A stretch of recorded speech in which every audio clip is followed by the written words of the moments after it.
I killed my marriage with kindness, and my wife repaid me by f***ing another man in the woods. 18 years. That's how long I believed in the lie of our marriage. 18 years of double shifts at Allegheny Steel, my hands cracked and calloused. So Stephanie could have her monthly spa days at that place downtown where they charge $90 for cucumber water and a hot towel. 18 years of surprise weekend getaways, she'd acknowledge with a distracted smile before burying her face back in her phone. 18 years of cooking dinner for a woman who ate in silence, thumbs tapping out messages to God knows who while I tried to tell her about my day. That's the thing about devotion. It blinds you. When Stephanie had the flu 3 winters ago, I learned to braid her hair because she couldn't lift her arms above her shoulders. I memorized her coffee order. Iced vanilla latte with oat milk, 1 pump of caramel, light ice. I gave up my hunting trips with the guys because she said the empty house made her feel lonely, though she never seemed to mind when I worked those weekend shifts that paid for her shoe collection. The changes weren't subtle. They were calculated. Humiliations. She started leaving rooms when I entered them like my presence contaminated the air. She'd roll her eyes when I told stories about work, once muttering under her breath, "Nobody cares, Eric," when I described saving a colleague from a serious machinery accident. The comments started small. "My friend Jen's husband just made partner at his firm," or "Sarah's husband takes her to New York twice a year," always followed by that sidelong glance that said, "And what have you done with your life?" Most nights I'd reach for her hand while we watched TV, and she'd let me hold it for exactly 30 seconds before suddenly needing to use the bathroom or check something in the kitchen. The intimacy died so slowly I barely noticed, and then, all at once, it was gone. "I'm just tired," she'd say, her nightly mantra for 6 straight months. When we did have intimacy, always initiated by me, always in the dark, she'd shower immediately after, scrubbing herself like she was removing evidence. I found the lingerie in her drawer last spring. Black lace with the tag still on. $100 scraps of fabric she never wore for me. Once, I came home early and caught her practicing different laughs in the bathroom mirror. Not her real laugh. I hadn't heard that in years, but something performative and musical, meant for someone else's ears. Still, I persisted. I bought her flowers on random Tuesdays. I left notes in her purse. I researched recipes she might like. I scheduled couples massages she'd cancel at the last minute. I renovated the master bathroom with the exact tiles she'd pointed out in a magazine. I kept trying because that's what you do when you love someone. You try until your hands bleed, and your pride is ground to dust. Last Friday, Stephanie announced her 3rd girls' night this month. She leaned against the kitchen counter, eyes fixed on her phone, smile not quite reaching her eyes. "Sarah's having us all over for wine and tapas," she said without looking up. "Don't wait up." She kissed my forehead that night like she was kissing a corpse. I should have known she was already planning my funeral. The GPS tracker was a small black rectangle, no bigger than a matchbox. I bought it with cash from a place called Electronic Solutions 2 towns over, where the guy behind the counter didn't ask questions and I didn't volunteer information. It slipped perfectly into the lining of Stephanie's favorite purse, the one she took everywhere, the Prada bag I'd saved for 6 months to buy her for our 15th anniversary. I became my wife's shadow. Every day, I'd use my bathroom breaks. At work, to check her location on my phone, watching the little red dot move across town, comparing her whereabouts with the stories she told me. I kept a composition notebook in my toolbox, documenting every lie in neat columns, what she said versus where she actually was. The methodical record-keeping kept me sane, transforming my hurt into something cold and analytical. The patterns emerged quickly. Her girls' nights always aligned with my late shifts. Her shopping trips to the outlet mall 40 minutes away often included unexplained stops at the Marriott downtown. And Sarah, the friend who supposedly hosted these gatherings, had posted photos from a Florida beach during 2 of Stephanie's alleged visits to her house. I lost myself in the investigation. I'd stare at the ceiling at night, Stephanie breathing softly beside me, and calculate driving distances between locations, trying to account for the missing minutes in her day. I'd check her mileage against the trips she claimed to take. I memorized her schedules and routines until I knew her movements better than she did. My obsession left physical marks. My work shirts hung loose where they'd once been tight across my chest. Dark circles formed permanent shadows under my eyes. I'd catch myself standing in the shower for 20 minutes, lost in scenarios and calculations, the water running cold. Then, I discovered she'd been researching divorce lawyers. I found the search history when she left her laptop open one morning, consultations with 3 different attorneys, all specializing in high-asset divorces. The next week, I noticed she'd been photographing our furniture, our appliances, even the tools in my garage. She was cataloging our assets. The coffee shop meeting confirmed everything. I took a rare personal day and followed her to Cornerstone Cafe, where she met a man in a charcoal suit who spread papers across the table while she nodded and took notes. Not her type physically, too old, too polished, but clearly her divorce attorney. They spoke for an hour while I sat across the street in my truck, taking photos with the zoom lens I'd bought for wildlife photography. My research became more sophisticated. I recorded her phone calls when I was supposedly at work, but actually sitting in the driveway. I discovered she'd been telling our friends that I was controlling, that I monitored her spending. I never did. That I had anger issues. I didn't. She was building a narrative where she was the victim, laying groundwork for sympathy when she eventually left me. The psychological toll crushed me from the inside out. I dropped 30 pounds in 2 months. I started keeping a bottle of Jack Daniels in my work locker. I'd find myself parked outside our house, unable to go in, imagining them together, Stephanie and whoever he was, laughing about the pathetic husband working double shifts to pay for their rendezvous. At night, I'd lie awake fantasizing about confrontations.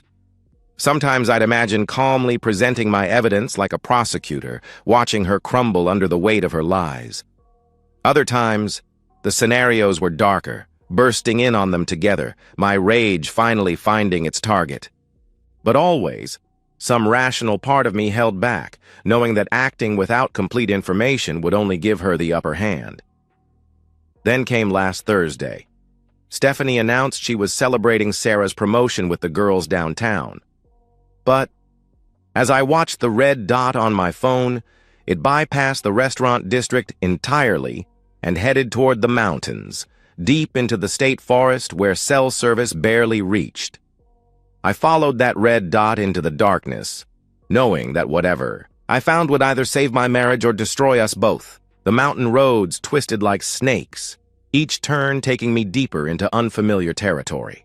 My hands shook violently against the steering wheel, adrenaline flooding my system as I followed Stephanie's signal through the navigation app. Sweat beaded on my forehead despite the October chill, and twice I had to pull over when my vision blurred. The GPS led me to a gravel road unmarked on any map, barely visible between dense pines. The signal stopped moving at what appeared to be a small clearing about a mile ahead. I killed my headlights and parked a half-mile back, behind an abandoned hunting blind that would hide my truck from anyone traveling the road.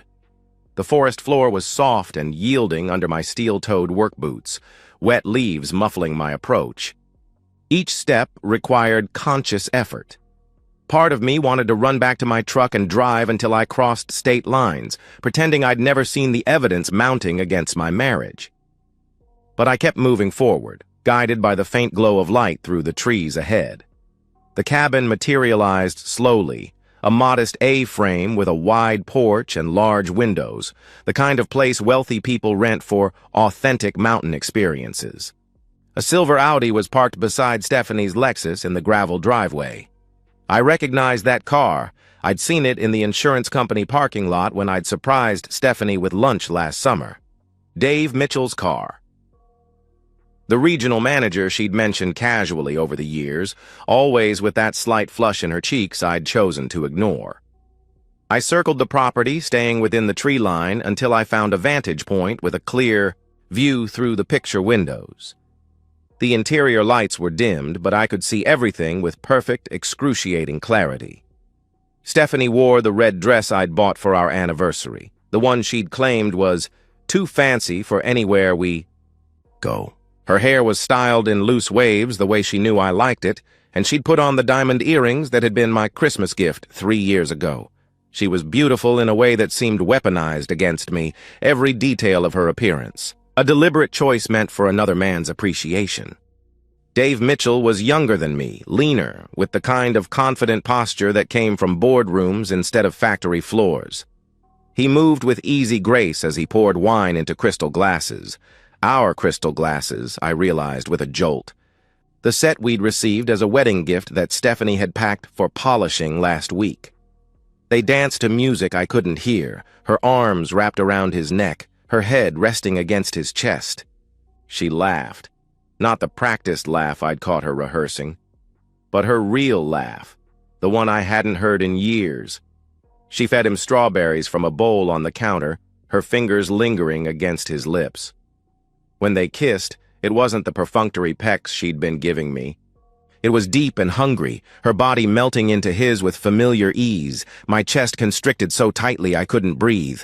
The pain was physical, a vice crushing my ribs, acid burning up my throat, my pulse throbbing in my ears like a countdown to explosion. I tasted copper and realized I'd bitten through the inside of my cheek.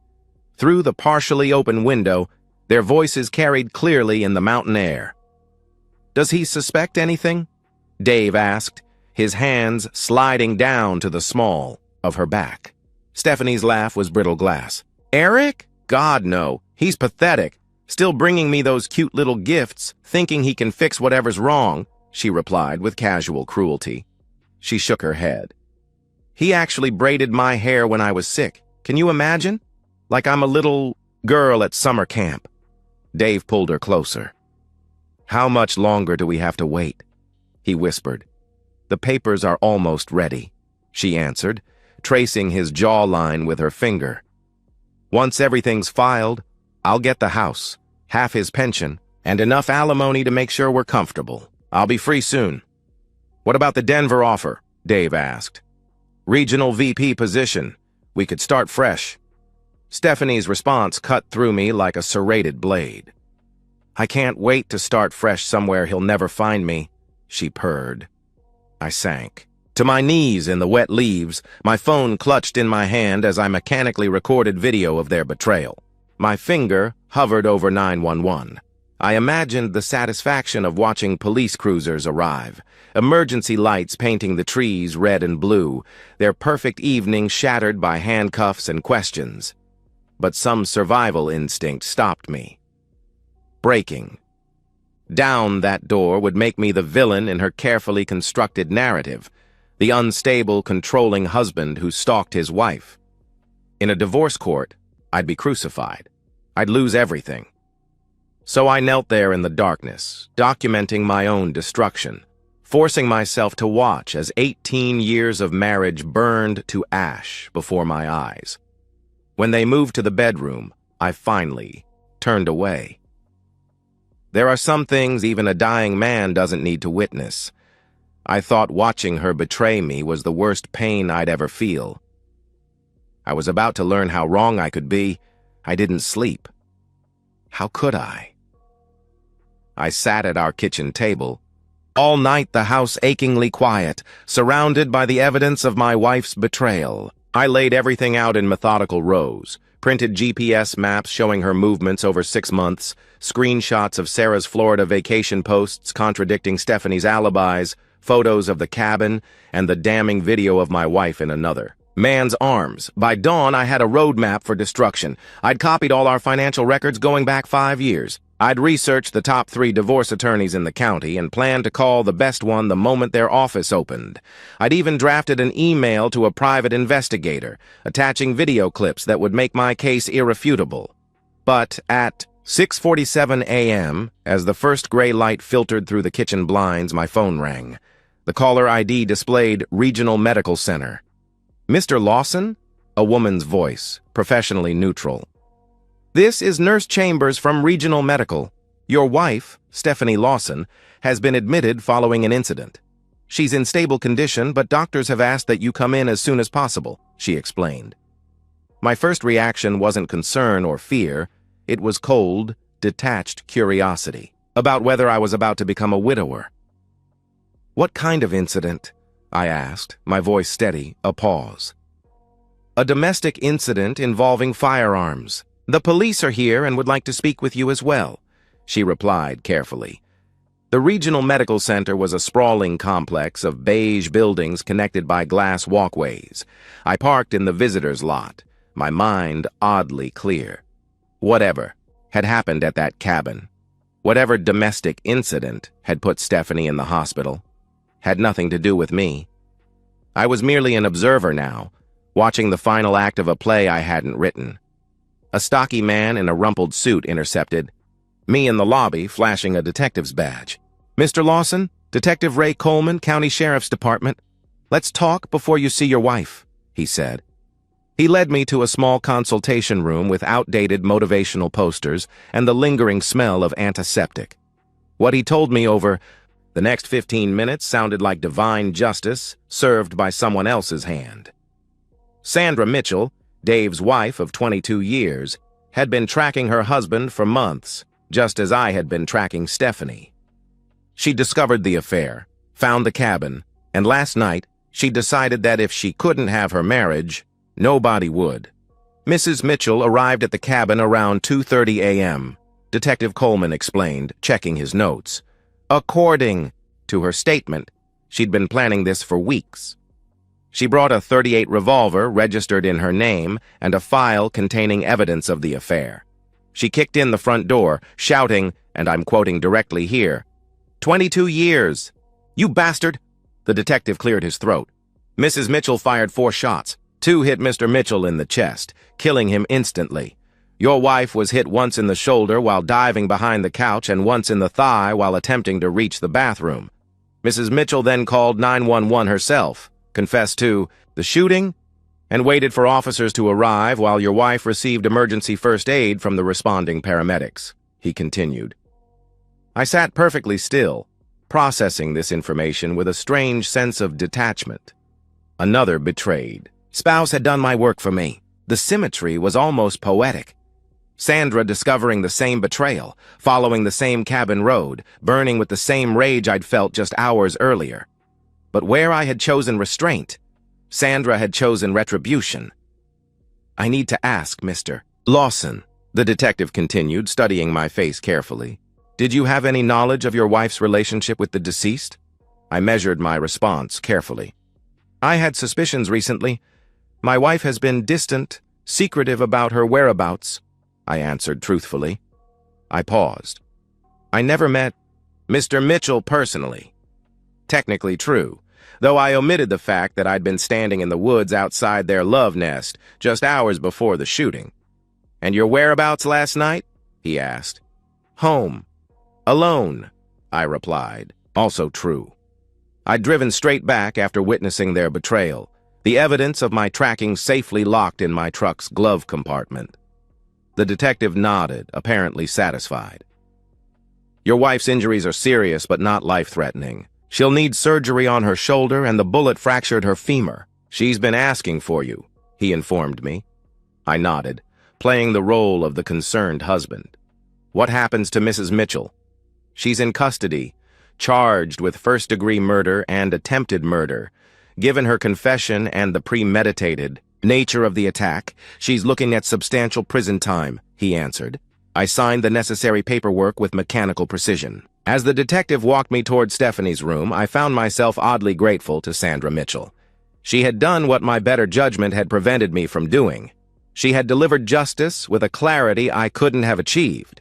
She was lying there broken and scared, expecting her husband to save her. She had no idea I was there to finish what Sandra started. The hospital room smelled of antiseptic and fear. Stephanie lay propped against white pillows, her face ghastly pale beneath the fluorescent lights. Monitors beeped steadily beside her, tracking the vital signs of a woman whose life was unraveling by the second. Her left arm was immobilized in a complex sling, and a bulky bandage covered her right thigh above the blanket. When she saw me, her face crumpled with relief. Tears immediately spilled down her cheeks as she reached for me with her uninjured hand. "Eric," she sobbed, fingers grasping desperately at the air between us. Oh, God, Eric, I thought I was going to die. She just came in shooting. There was so much blood. Dave didn't move. I tried to crawl away. Her words tumbled out in broken fragments, punctuated by gasping breaths. I remained standing just inside the doorway, hands in my pockets, watching her performance with clinical detachment. They died. Police said she was his wife, Stephanie continued, her voice rising hysterically. I didn't know, Eric. I swear I didn't know he was married. He told me he was divorced. She rambled desperately. I know about Dave, I said quietly, cutting through her lies like a blade. I know about the cabin. I know about everything. The words hung in the air between us. I watched comprehension dawn on her face. First confusion, then horror as she realized that her secret life had been exposed from two directions at once. What? She whispered, her outstretched hand freezing in midair before slowly withdrawing to clutch the blanket. What are you talking about? I tracked you, Stephanie. Just like Sandra tracked Dave, I replied calmly. I stepped closer, my voice low and controlled. I followed you to that cabin last night. I stood in the woods and watched you dance with him in that red dress I bought you. I heard you call me pathetic. I heard you laugh about my cute little gifts. Her face drained of what little color remained. Her mouth opened and closed wordlessly, like a fish struggling for oxygen. No, she finally managed. Eric, no, it's not. You don't understand. It was the first time I'd been there. Dave pressured me. I was trying to end it, she pleaded frantically. Stop lying, I commanded, my voice remaining eerily calm. I've been tracking your movements for months. I know about the hotel visits during your shopping trips. I know about the divorce lawyers you've been consulting. I know about the asset photos you've been taking. I have everything, Stephanie, everything. Her shock transformed into desperate pleading. She grabbed at my shirt with her good hand, fingers twisting in the fabric. Eric, please, I made a terrible mistake. I'll do anything to fix this. We can go to counseling, I'll quit my job, I'll never see anyone from the company. Again, she begged, tears streaming down her face, mascara trailing black rivers across her cheeks. Please don't leave me. Not now. Not like this. I gently removed her hand from my shirt and placed it back on the bed. I filed for divorce this morning. The papers will be delivered here tomorrow. You should know that our prenuptial agreement contains an infidelity clause that protects all my assets and nullifies any claim to alimony, I informed her. Stephanie's pleading dissolved into stunned disbelief. What? She gasped. I've already changed the passwords to all our accounts. I've canceled your credit cards. The locks on the house will be changed by noon. I recited these facts with the same detached precision I'd used to document her betrayal. Since you're clearly in no condition to move your things immediately, I'll have them packed and placed in storage. You can contact my attorney when you're discharged. You can't do this, she whispered, shock giving way to anger. You can't just throw me away when I'm lying here shot. Where am I supposed to go? How am I supposed to pay for this? She demanded, gesturing wildly at the medical equipment surrounding her. My health insurance is through your job. That's unfortunate, I said matter-of-factly, but I'm sure Dave's estate will cover it. After all, you were planning a future together in Denver, weren't you? Her face contorted with rage and desperation. You bastard! I'll fight this. I'll contest. The prenup! I'll tell everyone you knew about the affair and sent that crazy bitch to kill us, she screamed. I smiled for the first time since entering the room. By all means, tell the police you suspect your husband of conspiracy to commit murder. I'm sure Detective Coleman would be very interested in your theory. He might even ask how you know what I knew, since by your own admission, last night was the first time you'd been to the cabin, I replied coolly. She fell silent, trapped by her own lies. Dave's wife did what I was too civilized to do, I said quietly. She saved me the trouble of destroying you myself. As I turned to leave, Stephanie's voice rose to a scream behind me. You can't leave me here like this! Eric! Eric! She wailed. Closed the door on her desperate cries, walking steadily down the hospital corridor as nurses glanced nervously in the direction of the commotion. In the elevator, I caught my reflection in the polished steel doors, a man I barely recognized, hollow-eyed but unburdened. The weight of 18 years of devotion finally lifted from his shoulders. I left her there, broken and abandoned, but the best part was still coming, watching her world burn from a safe distance. 8 months have passed since the shooting. 8 months of rebuilding a life I never knew I wanted. I observed the systematic destruction of Stephanie's existence with the same methodical attention I once devoted to tracking her betrayal. The divorce was finalized in record time. Our prenuptial agreement, drafted by my father's attorney when Stephanie was still a receptionist with dreams of management, protected every asset I'd accumulated during our marriage. I kept the house, all, savings accounts, my pension, and even her Lexus, since it was registered in my name. She received a settlement of exactly $1, a detail I requested specifically to ensure the record showed she was paid in full. The social devastation was even more complete than I anticipated. When the story broke in our local paper, Insurance.